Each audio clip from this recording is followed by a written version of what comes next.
नमस्कार, आप देख रहे हैं वक्त इंडिया। मैं हूं आपके साथ रमन सैनी।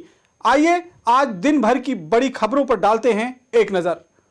जम्मू कश्मीर के पुलवामा के कमरीजपुरा में आज सुरक्षा बलों और आतंकियों के बीच मुठभेड़ हुई।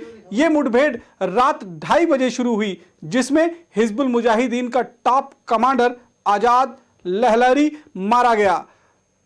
खुद जम्मू कश्मीर के डायरेक्टर जनरल ऑफ पुलिस ने इस बात की पुष्टि की कि आजाद ललहरी की पिछले काफी समय से सुरक्षा बलों को तलाश थी और पिछले कई बड़े ऑपरेशन में इसका हाथ बताया जा रहा है। इसका मारा जाना सुरक्षा बलों के लिए एक बड़ी कामयाबी है। पुलवामा में हुए आतंकवादियों के साथ मुठभेड़ में भारतीय सेना का एक जवान स्वर जिलाजीत यादव शहीद हुए हैं। रात 2:30 बजे जब आतंकियों के साथ फायरिंग शुरू हुई, तब ये अपनी पार्टी में सबसे आगे चलते हुए आतंकियों को घेरने की कोशिश कर रहे थे। तभी स्वर जिलाजीत यादव को गोली लगी, जिसके बाद भी ये लगातार आतंकियों से मुठभेड़ करते रहे और फिर सेना के अस्पताल में उन्होंने दम तोड़ते हुए शहादत हासिल की।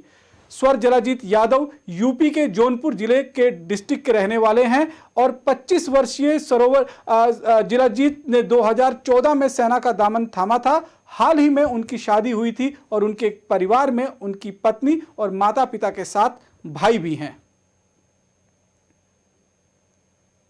उत्तर कश्मीर के सोपोर इलाके में आज आतंकियों ने 52 RR के नाका पार्टी पर फायरिंग करते हुए हमला किया, जिसमें भारतीय सेना का एक जवान जख्मी हुआ।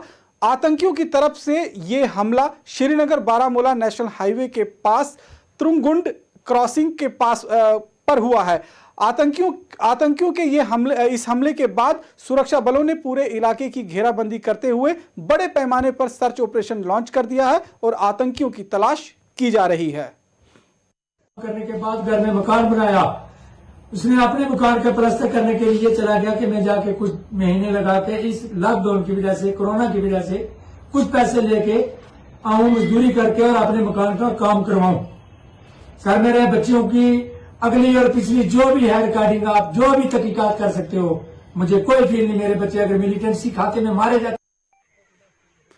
कश्मीर घाटी में एक बार फिर फर्जी एनकाउंटर का भूत बाहर आता हुआ नजर आ रहा है। दरअसल 17-18 तारीख की रात को शोपियां में सुरक्षा बलों ने एक एनकाउंटर किया था, जिसमें 3 आतंकवादियों के मारे जाने की पुष्टि की गई थी। लेकिन अब राजौरी के कोटरंका इलाके में रहने वाले एक परिवार की तरफ से यह दावा किया जा रहा है कि मारे गए युवक निर्दोष हैं और उनके बच्चे हैं और उनकी मिसिंग रिपोर्ट भी राजौरी में लिखवाई गई है। आइए हम उस परिवार की बात आपको सुनवाते हैं। पहले करने के बाद घर में मकान बनाया। उसने अपने मकान का प्लास्टर करने के लिए चला गया कि मैं जाके कुछ महीने लगा के इस लॉकडाउन की वजह से, कोरोना की वजह से कुछ पैसे लेके आऊं, मजदूरी करके और अपने मकान का काम करवाऊं। सर, मेरे बच्चों की अगली और पिछली जो भी है रिकॉर्डिंग आप जो भी तहकीकात कर सकते हो, मुझे कोई फील नहीं। मेरे बच्चे अगर मिलिटेंसी खाते में मारे जाते, मुझे दुख नहीं था। मुझे यह दुख है कि मेरे बच्चे बेगुनाह मारे गए हैं। ये जो 3 लड़के मिसिंग है, इसके बारे में थोड़ा सा आप बताइए। देखिए, ये 16 जुलाई का मामला है। 16 जुलाई को 3 बच्चे हमारे दर साकरी के डिस्ट्रिक्ट राजौरी के 3 बच्चे जो है वो कामकाज की तलाश में शोपियान गए थे। 17 जुलाई से फैमिली के साथ उन बच्चों का जो है वो कोई राब्ता नहीं हुआ। उसके बाद एक मिसिंग रिपोर्ट जो है वो फैमिली के साथ हमने मिलकर पुलिस स्टेशन कोटरंका में 9 अगस्त को जो है वो दर्ज करवाई। उसके बाद कल सोशल मीडिया में ये फोटोज जो है वो काफी जो है वो सामने आए, वायरल हुए। तो उसके बाद फैमिली ने जो है वो आइडेंटिफाई किए हैं कि हाँ, ये बच्चे उन्हीं के हैं। लेकिन हर चीज का जो है वो प्रोसीजर होता है। फैमिली ने अभी एडमिनिस्ट्रेशन, राजौरी एडमिनिस्ट्रेशन से मिले हैं, हमें तावन भी मिला है, DIG साहब से मिले, SSP साहब से मिले। तो हमने ये डिमांड की है कि सबसे पहले हमें उन बच्चों की जो है वो लाश जो है वो वापस दिए जाए, ताकि आखिरी, क्योंकि इनको ये भी पता नहीं कि किस तरीके से उनको जो है वो दफनाया गया है। तो इन्होंने मांग की है कि किसी तरीके से डेड बॉडीज जो हैं वो वापस दी जाएं।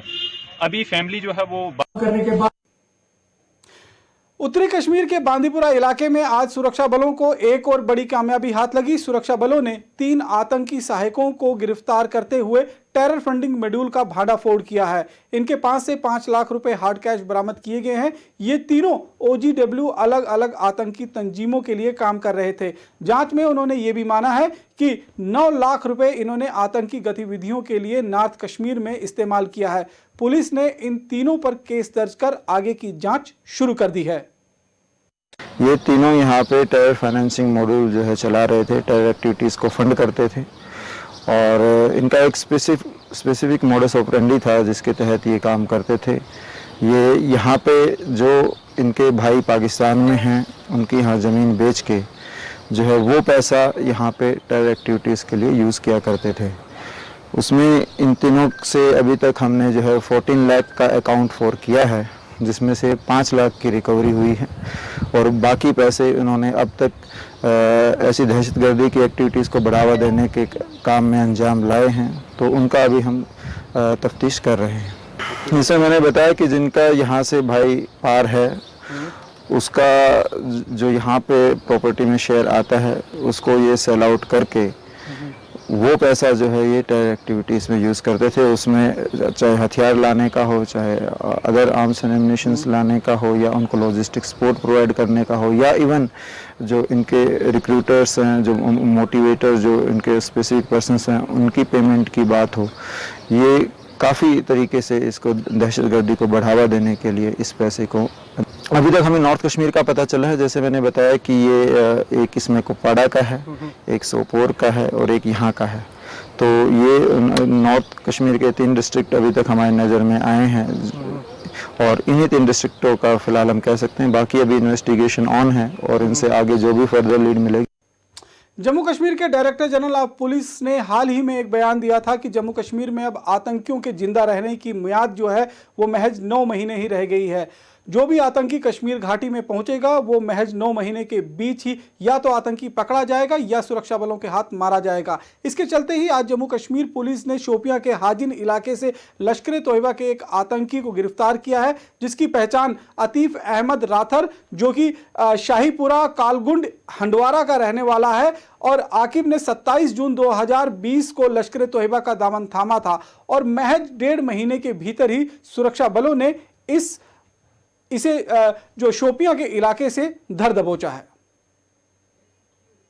जम्मू कश्मीर के सीनियर आईपीएस ऑफिसर और कठुआ के एसएसपी डॉक्टर शैलेंद्र मिश्रा का भी टेस्ट आज जो है वो पॉजिटिव पाया गया। जी हाँ, उनका कोविड-19 टेस्ट जो आज कराया गया था वो पॉजिटिव पाया गया है, जिसके बाद उन्हें आइसोलेशन के लिए नारायणा हॉस्पिटल शिफ्ट कर दिया गया है।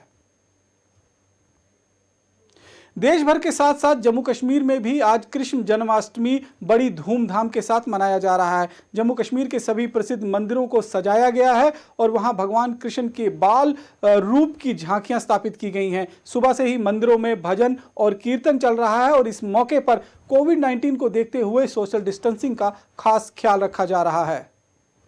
तो कृपा करके इस जन्माष्टमी की जो पूजा है अपने घरों में ही करें। घरों में झूला लगा के भगवान कृष्ण की आराधना करें, भगवान जी की पूजा करें।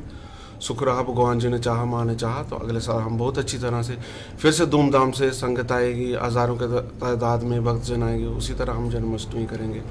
तो फिलहाल आप अपने घरों में पूजा करें और गवर्नमेंट से आशा करते हैं कि हो सके तो जैसा गवर्नमेंट को अच्छा लगे, हो सके तो जल्दी से जल्दी अगर मंदिर खोल जाते हैं तो बड़ी अच्छी बात है। तो जब मंदिर खोलें उसके बाद जो भी भक्तजन मंदिरों में जब जाएं तो कम से कम मास्क डाल के जाएं और सोशल डिस्टेंस का कृपा। बांदीपुरा के लोगों को जल्द मिलेगी बेहतर स्वास्थ्य सेवाएं। करीबन 10 साल के लंबे इंतजार के बाद बांदीपुरा का डिस्ट्रिक्ट हॉस्पिटल अब बनकर तैयार हो गया है और जल्द ही यहां पर कामकाज शुरू कर दिया जाएगा, जिसके बाद बांदीपुरा के लोगों को लंबा सफर तय करने के बाद अपना इलाज नहीं कराना होगा। उन्हें अपने ही इलाके में रहते हुए बेहतर इलाज और स्वास्थ्य की सेवाएं जो हैं वो मुहैया हो पाएंगी। हमने ये देखा कि जो इसका जो मेजर वर्क है दैट हैज बीन कंप्लीटेड। इसका अभी आप अगर देखेंगे इसका ऑनगोइंग जो लैंडस्केपिंग, रोड और गेट का वर्क है वो चल रहा है और ओटीज जो ऑपरेशन थिएटर्स हैं वो भी लगभग जो कमिट किया गया है वो अगले 10 दिन में वो भी तैयार हो जाएंगे। तो मैं ये बताना चाहूँगा आपके ज़रिए से कि ये बहुत ही जल्दी आवाम के लिए इस्तेमाल के लिए, यूज़ के लिए ये खोल दिया जाएगा और जो इसका रिमेनिंग काम है ये आने वाले कुछ एक टाइम में ही कंप्लीट हो जाएगा। इसमें एक ही जो बॉटलनेक था, जो इसकी लिफ्ट और बाकी चीज़ों का टेंडर रुका हुआ था, वो भी सब कुछ कंप्लीट हो चुका है, अलॉट हो चुका है और उस पर भी काम जारी। जम्मू कश्मीर के पब्लिक सर्विस कमीशन के दफ्तर में आज दोपहर आग लगी। आग ऑफिस के सबसे ऊपर वाली मंजिल में ये आग जो है वो लगी है। माना जा रहा है शॉर्ट सर्किट की वजह से आग लगी है। राहत की बात ये रही कि दमकल विभाग ने समय रहते ही आग पर काबू पा लिया। तो ये थी आज दिन भर की बड़ी खबरें। बाकी की अन्य खबरों को जानने के लिए आप जुड़े रहें वक्त इंडिया के साथ। नमस्कार।